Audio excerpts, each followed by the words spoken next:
Sir వాలంటీర్లకు మరో shock తగిలింది సార్. వాట్సాప్ గ్రూపులు ఉంటాయి కదా సార్, వాటన్నిటిలో కూడా వాలంటీర్లను తీసేయాలని చెప్పేసి కలెక్టర్లకు ఆదేశాలు జారీ చేశారు. మరి అంటే ఇది దేనికి సంకేతం అనుకోవచ్చు? ఎందుకు వాలంటీర్ల విషయంలో ఇంకా గందరగోళం కంటిన్యూ అవుతూనే వస్తుంది? మామూలే అంటే కొద్దిగా డబ్బులు ఎక్కువయ్యే ప్రతి పథకాన్ని చంద్రబాబు ఆపడం, పోస్ట్పోన్ చేయడం లేదా డైల్యూట్ చేయడం, ఈ 3 రకాల మార్గాల్లో ఎంచుకుంటున్నాడు. ఆయనకి తెలుగుదేశం వర్గాల నుంచి, మేధా వర్గాల నుంచి కూడా సపోర్ట్ ఉంది. ఎందుకంటే ముందు నుంచి కూడా ఈ వర్గాలన్నీ కూడా సంక్షేమ పథకాలకి వ్యతిరేకం. సంక్షేమ పథకాలు వల్ల పేదలు సోమరులు అయిపోతారని, లేకపోతే మేము ట్యాక్స్ కట్టుంటే వాళ్ళకి ఇవ్వడం ఏంటని, ఎవరికి కూడా ఉచితంగా ఏది ఇవ్వకూడదని, ఇలా రకరకాలుగా సంక్షేమ పథకాలపైన వ్యతిరేకత ఉంది. అయితే చంద్రబాబు విధులైన పరిస్థితుల్లో హామీలు ఇవ్వాల్సి వచ్చింది. హామీలు ఇచ్చాడు, జనం కూడా నమ్మారు, మంచి మెజార్టీతో గెలిపించారు. ఇప్పుడు చంద్రబాబు ముందున్న కర్తవ్యం ఏంటంటే జగన్లాగా అప్పులు చేసి తన హామీల్ని నెరవేర్చుకోవాలా, లేదు గతంలో లాగే 2014లో కూడా అలాగే చేశాడు. కాబట్టి నేను అప్పులు చేయను, హామీలు కూడా నెరవేర్చను. అట్ ద సేమ్ టైం తక్కువ డబ్బులు అయ్యే హామీలు అంటే మన అన్న క్యాంటీన్ ఇట్లాంటివి, అట్లాగే పెన్షన్స్కి తక్కువ డబ్బులేం కాదు కానీ, బట్ అది ఇవ్వకపోతే మరీ వ్యతిరేకత వస్తుంది ముసలోళ్ళకని. అందులో కూడా దాదాపు 70,000 పెన్షన్లని తగ్గించారు. దాన్ని కూడా సపోర్ట్ చేస్తూ గతంలో అనర్హులకి ఇస్తున్నారు, అవన్నీ మేము తగ్గించామని చెప్తున్నారు. మెల్లమెల్లగా అది కూడా నాకు తెలిసి బాగా తగ్గిపోతాయి. సో అలాగా ఒక మెథడ్ ప్రకారం వెళ్తున్నాడు.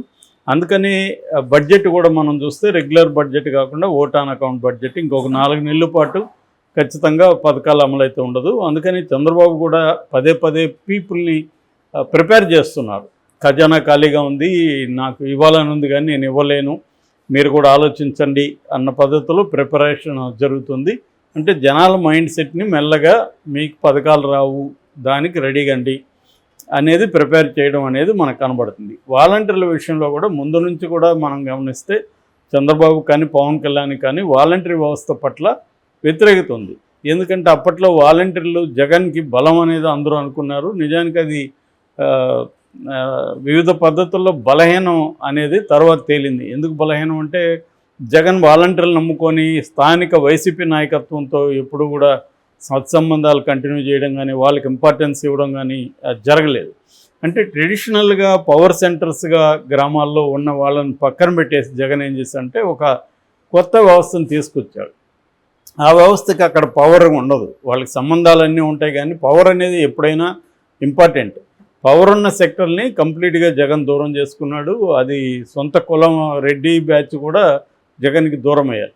అంటే విధి లేకుండా జగన్ని సపోర్ట్ చేసినప్పటికీ వాళ్ళు యాక్టివ్ పాత్ర తీసుకోలేదు. జగన్ మనకి ఇంపార్టెన్స్ అయినప్పుడు మనం ఎందుకు ఓన్ చేసుకోవాలని వాళ్ళు ఓన్ చేసుకోలేదు. అలాగే పవర్ ఎక్కడెక్కడైతే పవర్ సెంటర్స్గా ఉన్నాయో వాటిని పక్కన పెట్టడం అనేది జగన్ చేసిన ఒక తప్పిదం. సో చంద్రబాబు తెలుసు కాబట్టి మళ్ళీ అదే తప్పిదం చేయాల్సిన అవసరం లేదు. ఓన్లీ ఇప్పుడు వాలంటీర్లు పెన్షన్లు ఇస్తున్నారు. సో ఆ పెన్షన్లు వేరే రకంగా మనం ఇస్తే సరిపోతుంది, వాలంటీర్లని పీక్ పడేద్దాం అనేది చంద్రబాబు ప్లాన్. అయితే ఎన్నికల ముందు అవన్నీ చెప్తే మళ్ళీ వాలంటీర్ల నుంచి వ్యతిరేకత వస్తుందేమో, వాలంటీర్లు మనకి వ్యతిరేకంగా ఓట్లు వేయిస్తారేమో అన్న భయంతో ఏముంది ఒక హామీ ఇస్తే పోతుందని 10,000 ఇస్తానని చెప్పేశాడు. సో ఇప్పుడు దాన్ని రకరకాల పద్ధతిలో డైల్యూట్ చేయడానికి మెల్లమెల్లగా ట్రై చేస్తున్నారు. ఒకటేమో రిజైన్ చేసిన వాళ్ళకి అందరికి ఇవ్వను అనేది ఫస్ట్. సో రిజైన్ చేయని వాళ్ళకి ఇస్తాను అని. సో అది ఫస్ట్ స్టెప్. నెక్స్ట్ స్టెప్ ఏంటి, వాళ్ళకి ఎడ్యుకేషన్ అండ్ ఏజ్ క్వాలిఫికేషన్ని పెట్టడం. సో మినిమం డిగ్రీ ఉండాలి అని చెప్పడం, that is second step. Third step ఏంటి, వాళ్ళ పరిధిని పెంచడం. ఇంతకుముందు ఒక వాలంటీర్ 50 ఇండ్లకు ఉన్నారు, ఇప్పుడు ఒక గ్రామానికో లేకపోతే 2 గ్రామాలకో కలిపి ఒక వాలంటీర్ని పెట్టడం అనేది నెక్స్ట్ స్టెప్. దాని తర్వాత ఏం చేస్తున్నారంటే మేము స్కిల్స్ వాళ్ళకి సెట్ చేసి ఇస్తాము, ఇంకా ఎక్కువ జీతం వస్తుంది అని చెప్పడం నెక్స్ట్ స్టెప్. దాని తర్వాత ఇప్పుడు రీసెంట్గా నిన్న ఒక సర్క్యులర్ రిలీజ్ చేశారు కలెక్టర్లకి. అందులో ఏముందంటే వాలంటీర్లకు సంబంధించిన గ్రూప్స్, ఇంతకుముందు ఏంటంటే ప్రతి వాలంటీర్లు తన క్లస్టర్ పరిధిలో ఉన్న ప్రజలతో నిరంతరం పథకాలకు సంబంధించి కానీ ఇతరత్ర కాంటాక్ట్లో ఉండడానికి వాట్సాప్ అండ్ టెలిగ్రామ్ గ్రూప్స్ని ఫామ్ చేసుకున్నారు. సో ఇప్పుడు ఆ గ్రూప్స్లో నుంచి ఆ గ్రూప్స్నే కంప్లీట్గా డిస్మాంటిల్ చేయాలి, తొలగించేయాలి. అట్లాగే ఆ గ్రూప్లో ప్రజలు ఉంటే కూడా వాళ్ళని అక్కడ నుంచి విత్డ్రా కమ్మనాలి. సో అనేది అంటే గ్రూప్స్ నుంచి లీవ్ ఆప్షన్ ఉంటుంది కాబట్టి లీవ్ అయిపోవాలి. సో ఇది ఇప్పుడు ఆదేశాలు జారీ చేశారు. అది కూడా ఈవినింగ్ అంతా రేపు 5 గంటలకంతా కూడా ఈ పని కంప్లీట్ చేసి రిపోర్టు ఇవ్వాలని కూడా ఆగమేఘాల మీద చేశారు. యాక్చువల్గా ఏంటంటే మనకి ఎలక్షన్ కోడ్ రాగానే వీళ్ళ దగ్గర నుంచి వాలంటీర్ దగ్గర నుంచి ఫోన్లు కానీ లేకపోతే బయోమెట్రిక్ ఇది కానీ అవన్నీ తీసేసుకుని ట్యాబులు కావచ్చు, ఫోన్లు కావచ్చు అన్నీ కూడా సచివాలయాల్లో సరెండర్ చేయమని చెప్పారు. సచివాలయాల్లో సరెండర్ చేసేసారు. అయినప్పటికీ కూడా ఇప్పుడు ఏమన్నా గ్రూప్స్ వీళ్ళు మెయింటైన్ చేస్తున్నారేమో, అది బ్రేక్ చేయాలి. ఎందుకంటే ప్రజల నుంచి గతంలో వాలంటీర్లను దూరం చేయాలి కంప్లీట్గా అనే ఒక ఉద్దేశం కనబడుతుంది. అంటే వాలంటీర్లని కంటిన్యూ చేసే ఉద్దేశం ఏ రకంగా లేదు. ఇది ఒక కొత్త షాక్ అని చెప్పాలి. ఇంకా కొన ఆశ అంటారు కదా, చివరి ఆశ, అటువంటి దింపుడు కల్లం ఆశ అంటారు. అంటే శవం మధ్యలో వెళ్తుంటే మధ్యలో దింపుతారు, ఏమన్నా ప్రాణం వస్తుందేమో అని. అట్లాంటి ఒక దింపుడు కల్లం ఆశలో వాలంటీర్లు ఉన్నారు.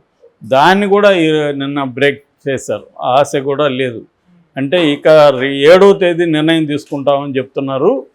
7వ తేదీ కూడా నాకు తెలిసి ఏం నిర్ణయం తీసుకుంటారంటే ఈ వాలంటీర్ల వ్యవస్థని కంటిన్యూ చేయము, బట్ వాలంటీర్లని మేము ఇబ్బంది పెట్టము, వాళ్ళకి ఇంకా మంచి స్కిల్స్ అవన్నీ ఇచ్చి వాళ్ళకి 40,000 జీతం వచ్చేటికి చేస్తామని చెప్తారు.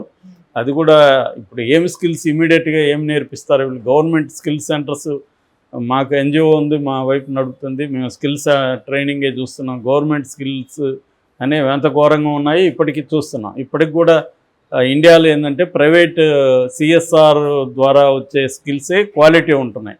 గవర్నమెంట్ స్కిల్స్ అనేవి క్వాలిటీ లేవు. ఏదో వాళ్ళు నామకే వాస్తే జరుపుతున్నారు ఇప్పటికి కూడా. సో అందువల్ల వీళ్ళు పెట్టే స్కిల్స్ ఏ స్థాయిలో ఉంటాయి? వాళ్ళకి 40,000 జీతాలు ఇమీడియట్గా రావు. ఎక్కడి నుంచి వస్తాయి? ఇప్పుడు ప్రైవేట్ కంపెనీ వాళ్ళు అనేది స్కిల్స్, ఇప్పుడు మనం కెమెరామెన్ తీసుకోవాలి, కెమెరామెన్ స్కిల్ లేకుండా మనం ఎందుకు తీసుకుంటాము? ఒకవేళ తీసుకున్న వాళ్ళకి ఎందుకు 40,000 జీతం ఇస్తామా? ఏం కదా. సో అదే జరుగుతుంది ప్రతి చోట కూడా. కాబట్టి ఇదంతా ఏంటంటే ఒక ప్లాన్ ప్రకారం తను ఇచ్చిన హామీలన్నింటినీ తెగనరుక్కుంటూ వస్తున్నారు. అట్లాగే జగన్ గతంలో ఉన్న పథకాలన్నింటినీ కూడా పక్కగా పెట్టేసుకొని వస్తున్నారు. ఇది ఒక ప్లాన్ ప్రకారం చంద్రబాబు చేస్తున్నాడు. సో తను ఏంటంటే తన గ్రిప్ కంప్లీట్గా ఉండాలి, తను అనుకున్న పద్ధతిలో పరిపాలన కానీ సంక్షోభాన్ని కానీ తీసుకెళ్లాలనేది చంద్రబాబు ప్లాన్. ఇక్కడ ప్రశ్న ఏంటంటే ఇది ముందు ఎందుకు మరి హామీలు ఇవ్వాలి అనేది ఇక్కడ ప్రశ్న. దానికి ఆన్సర్ కూడా ఆబ్వియస్. ఎందుకు ఇవ్వాలంటే గెలవాలి కాబట్టి ఇవ్వాలి. నేను చాలాసార్లు చెప్తుంటాను, లక్ష్యము బాగుండాలి, మార్గం బాగుండాలని గాంధీ అన్న మెథడ్ ఇప్పుడు ఏ రాజకీయ నాయకుడు కూడా పాటించట్లేదు. లక్ష్యము కూడా బాగుండాలంటే ప్రజలకు ఉపయోగపడాలనేది గాంధీ అన్ ఫిలాసఫీ. కానీ ఇవాళ లక్ష్యం అనేది తనకు ఉపయోగపడాలి, మార్గం ఏ మార్గం అయినా పర్వాలేదు ఆ లక్ష్యాన్ని చేరుకోవడానికి అనేది ఇవాళ ప్రతి రాజకీయ నాయకుడు చేస్తున్నాడు. చంద్రబాబు కూడా అదే పద్ధతిలో వెళ్తున్నాడు. చంద్రబాబు గతంలో 2014 నుంచి 19 కూడా అనేక హామీలు ఇచ్చాడు, చేయలేదు. మరి మళ్ళీ ఎందుకు జనం ఓట్లేసి గెలిపించారంటే వాళ్ళకున్న ఆశలు. సో ఎప్పుడైనా జనం ప్రైవేటు వ్యక్తుల చేతుల్లో కానీ రాజకీయ నాయకుల చేతుల్లో కానీ ఎందుకు మోసపోతుంటారంటే వాళ్ళకి ఆశ ఉంటుంది, ఎవరైనా వచ్చి మనకి ఏమైనా హెల్ప్ చేస్తారేమో అని.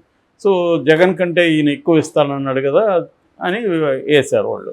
సో కాబట్టి ఇప్పుడు నష్టం ఖచ్చితంగా వాళ్ళకి. ఆల్రెడీ మన వీడియోల కింద కూడా చాలామంది తెలుగుదేశం వాళ్ళు కూడా కామెంట్లు పెడుతున్నారు, సార్ మా ఇండ్లల్లో పిల్లలు ఉన్నారు, వాళ్ళకి వస్తుంది అనుకొని ఓట్లేసాము, మాకు ఈసారి రాలేదు అనేది చెప్తున్నారు. ఆల్రెడీ వ్యతిరేకత అయితే జనంలో మొదలైంది.